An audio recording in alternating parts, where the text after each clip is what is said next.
జగన్మోహన్ రెడ్డి అనే నేను రావట్లేదే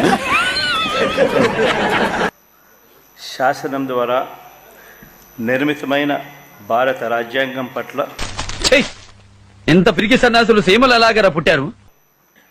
నిజమైన విశ్వాసం విధేయత చూపుతానని ఊరుకో ఎద్దులో ఉన్న ఏడిస్తే దరిద్రంగా ఉంటుంది. భారతదేశ సార్వభౌమాధికారాన్ని సమగ్రతను కాపాడుతానని మాకు నమ్మకం లేదు దొరా.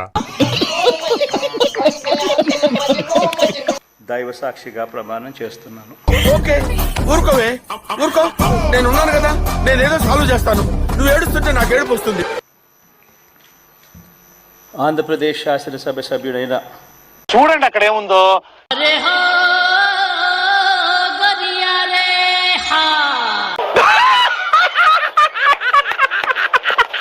నీకు భలే హ్యాపీ ఉండదు కదరా నీకా.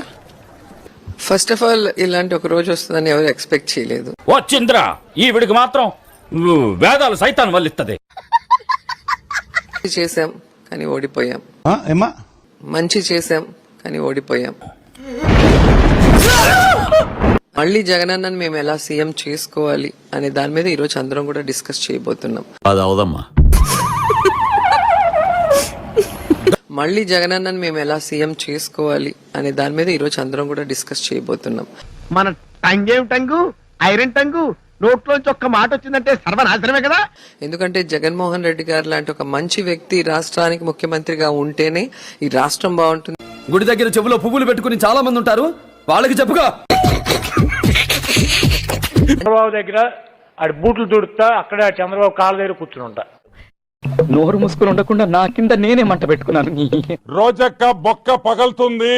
పెద్ద నేనైతే చేయగలిగింది ఏమీ లేదు.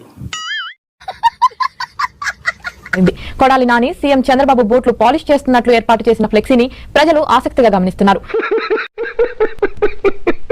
రోజక్క బొక్క పగలుతుంది. ఆ పగలడం అందరు బొక్కలు కూడా పగలుతాయని కూడా నేను మనవి చేస్తున్నా. ఓరే నాయనా, నన్ను చంపగరా. నాకింతవరకు బీపీ లేదు, నీ దెబ్బతో వచ్చేటుంది. ఆయన ఇంటి ముందు ఆయన బూట్ పాలిష్ చేస్తా, ఆయన ఇంటి ముందు పడి ఉంటానని చెప్పి మాట్లాడాడు. ఎటుపోయినాడు ముసలోడు బొచ్చుగడన్నాడు. ఎరా బొచ్చుగా దీనమ్మ పడవ పతోడొచ్చి బెదిరించేయడమే.